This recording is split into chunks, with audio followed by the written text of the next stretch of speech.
Hello engineers, welcome back to Engineering Design Simplified. In this video, I am going to discuss static force analysis of inline slider crank mechanism. If you haven't already subscribed to my channel, please do so by clicking subscribe button. Here is a typical inline slider crank mechanism with link lengths L2, L3 and L4, and angle between L2 and L4 is theta 2, angle between L3 and L4 is theta 3, angle between L2 and L3 is gamma. C is the slider. In the next slides, let us derive equations for static force analysis. On this slider crank mechanism, a force P is applied on the slider, and this force P will try to move the slider towards left. This force will be resolved into two components, one along coupler, that is Fc, another normal to the slider motion, that is Fn. So this Fc will be acting on the crank at an angle 90 degrees to the crank in order to turn this crank towards counterclockwise direction. So in order to make this mechanism equilibrium, so we need to apply a turning moment T on the crank. So angle between these two links L2 and L3 is gamma, the opposite angle is 180 minus gamma, and this phase will become L2 sine 180 minus gamma, that will become L2 sine gamma. So let us take moments about point A, and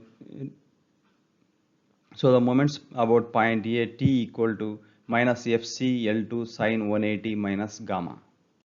So from triangle ABC, we know that gamma equal to 180 minus theta 2 plus theta 3. Let us substitute that in the above equation. So we get T equal to minus FCL2 sine 180 minus 180 plus theta 2 plus theta 3. 180 gets cancelled. So we get T equal to minus FCL2 sine theta 2 plus theta 3. From this geometry here, Fc can be written as Fc equal to P divided by cos theta 3. So let us substitute that again in this above equation. So we get T equal to minus P into L2 sine theta 2 plus theta 3 divided by cos theta 3. Now let us expand this term sine theta 2 plus theta 3. So the equation will become T equal to minus P L2 sine theta 2 cos theta 3 plus cos theta 2 sine theta 3 divided by cos theta 3. So that can be simplified as T equal to minus P L2 sine theta 2 cos theta 3 term will get cancelled here, and this term will become cos theta 2 into sin theta 3 by cos theta 3 will become tan theta 3. Let us call that equation 1. And from this triangle ABC, let us apply sine rule. Sin theta 3 divided by L2 equal to sin theta 2 divided by L3.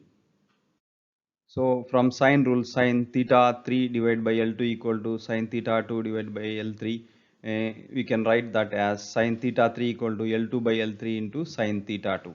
So from trigonometry, cos theta 3 can be written as cos theta 3 equal to square root of 1 minus sin square theta 3. So that is equal to we apply this here in this equation, and this equation will become square root of 1 minus L2 by L3 whole square into sin square theta 2. So tan theta 3 can be written as using these two equations, tan theta 3 equal to L2 by L3 sin theta 2 divided by square root of L3 square minus L2 square sin square theta 2 by L3. So after rearranging, we get tan theta 3 equal to L2 sin theta 2 divided by square root of L3 square minus L2 square sin square theta 2. Now let us substitute tan theta 3 in equation 1. So equation 1 will become T equal to minus P L2 into sin theta 2 plus L2 sin theta 2 cos theta 2 divided by square root of L3 square minus L2 square sin square theta 2. So after rearranging, that means taking sin theta 2 out of this box, we get T equal to minus P L2 sin theta 2 into 1 plus L2 cos theta 2 divided by square root of L3 square minus L2 square sin square theta 2. So this is a relation between torque on crank and force on the slider. From the free body diagram of slider, let us find other forces. So force Fc, P and Fn. So P can be written as Fc into cos theta 3 and Fn normal force can be written as Fc sin theta 3, or Fc can be written as Fc equal to P by cos theta 3, and the force on the coupler is Fc. Now let us solve a problem using Microsoft Excel. So here we have dimensions L2 equal to 40 millimeter, L3 equal to 100 millimeter, and a constant force on the slider 500 Newton. And for any given angle 0 to 360, we have calculated here torque on the crank or turning moment on the crank using the previously discussed equation.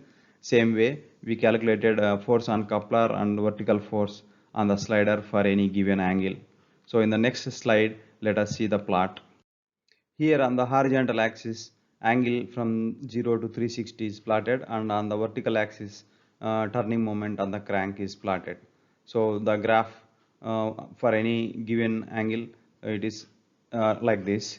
So for the first 180 degrees, it will be in the negative direction, and the next 180 degrees, it will be in the positive direction.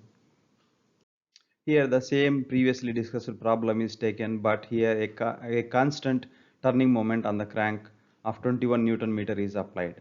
So now in this problem we are going to calculate horizontal force and the other two forces on the slider and coupler. So the horizontal force on the slider using the previously discussed equation uh, is calculated here for any given angle 0 to 360. Similarly, the force on the coupler and the vertical force on the slider also calculated. So in the next slide, let us see plot between crank angle and horizontal force on the slider. On the horizontal axis, crank angle 0 to 360 is plotted, and on the vertical axis, horizontal force on the slider is plotted. So the graph looks like this.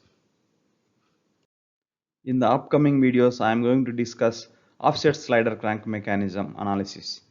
So if you like this content, please like, share and subscribe. Thanks for watching.